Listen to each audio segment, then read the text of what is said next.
could it be the final clap for carers tonight at 8 o'clock? Well, after 10 weeks, Anne-Marie Plas, whose idea it was, she spoke earlier on GMB saying that, well, it's now time to actually change it to become an annual event. Well, our Dr. Alex George has been working, of course, on the front line throughout this crisis, and he joins me now. Really, really good to see you. Really good to see you. How are you feeling, and all the people that you work with, all the medics and everyone on the front line, feeling about it? Maybe this could be the last one tonight. Well, good morning, Lorraine. It's lovely to speak to you again. How are you doing? Are you okay? Yeah, I'm great. Always all the better for talking to you. I mean, the staff, I think, on the front line undoubtedly have had, you know, an incredible amount of support from the public. And I think the clap for carers each week has really lifted us. I know, you know, firsthand, being outside the hospital and hearing people clapping, that support has brought myself and colleagues to tears and moved us emotionally, because it's the fact you can feel that togetherness of the community, that support, that sense of togetherness that really has got us through, I think, the worst time. So I've got to say a huge thank you to Anne-Marie for coming up with what is an incredible idea. I am, of course, sad to see it go. I do understand some of the reasons why, but I will be sad. Yeah, I think we're all feeling a wee bit like that too. But you know what? I think people will still continue to do it, maybe in sort of pockets of the community, because a lot of people have said it's not just about saying thank you to all of you guys, which of course is a huge part of it, but it's also a chance just to support one another, and that's a good thing. But I guess, Alex, what we don't want to happen is for it just to kind of peter away. You know, we want to go out in a big high and then make it a yearly thing. Would that be something you think would work? Every single year we actually have a day and an evening of saying thank you. Well, Lorraine, I think you're 100% right that it's more than just saying thank you to carers. It's about the sense of a community and supporting members of the community, particularly those who are vulnerable, I think, as well. You know, I've been outside my house in Clapsy when I've not been on shift, and I've seen some elderly neighbours coming out who've been able to see from a distance their neighbours, be a part of their community. And it's almost an opportunity to say, do you know what, well done, you're doing incredibly well, you're staying strong, you're getting through this. So it is so much more than just saying thanks to the carers. But as you said, the last thing we want is for things to kind of peter out. Yeah. We want it to go out with a bang, I think, in a real sense that, do you know what, we've done incredible over the last 10 weeks. And I hope that it will be an annual event. I can't see why we can't do it. It's an important thing to not forget what's happened. I don't think we should ever forget what's happened in these last few months. And yeah, I think it will be just amazing to do that each year. I agree with you. We have an NHS day where we can actually just think about what all of you do and what you have done for us, and also sacrifice, sadly, as we know.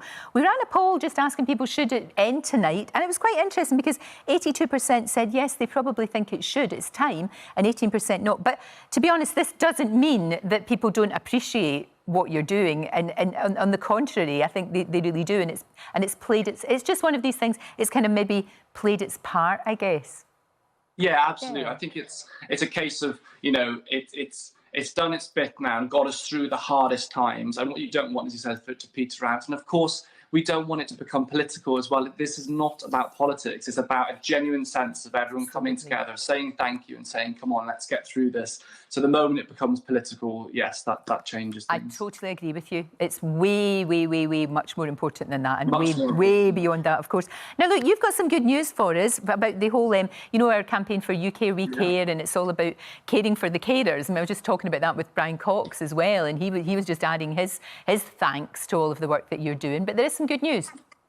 There is some good news. So, of course, we launched the UK We Care campaign back in April as a part of kind of recognising the importance of looking after the mental health of NHS staff and carers around the country. Now, I was very excited to share with yourself what we were doing at Lewisham Hospital with our wellness room. I'm very excited to say that with the support of NHS charities, that there has been funding for a permanent wellness room in another hospital, which is fantastic news, and I think a really positive step. I know you must be really pleased to hear that as well. That is brilliant. That's what we need. It's the first step towards getting it in, hopefully, as many hospitals as we possibly can, all throughout the whole country. It's wonderful. Do you know what I've really enjoyed as well?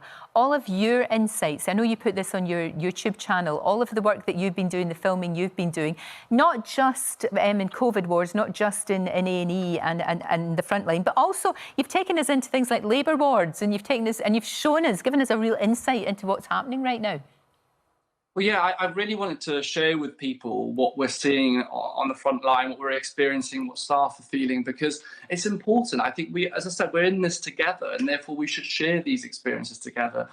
So I've been very fortunate to be able to speak to staff on the wards, and yeah, I went up to Labour ward the other day. I used to work on the Labour ward actually. It was a few years ago when I was a little bit more junior. I spent 4 months on the ward. It was absolutely incredible. I must say, I was quite scared to start with, but an incredible experience. So I went back to speak with them and find out how they were doing, how they were coping. Because of course, yes, A&E departments and intensive care departments have been hard hit, but of course, other departments like the obstetric wards have had some staff that have been redeployed to the A&E departments to support them, and therefore they've been under quite a lot of pressure too. So it was amazing to hear from them, hear how they were doing, and also I think they gave some really great advice. You know, if you are needing your support, if you are if you're pregnant and you are unwell, or if there's anything you're concerned about, do not be afraid to come and see your midwife, to speak to the midwife, and come to the hospital if it's needed, because they're there for you 24 hours a day to support you. Alex, thank you, as are you. Thank you so, so much. I'll talk to you really soon. It's always a joy, and thank you for everything that you are doing, you and all of your colleagues. Thank you very much. Thank you. Lovely to speak to you. Take care, Lorraine. Thank you. I will do. I'd just like to say my own thanks to all the staff at Hearmires Hospital, especially in Ward 13, where they are looking after my dad. And thank you for your patience.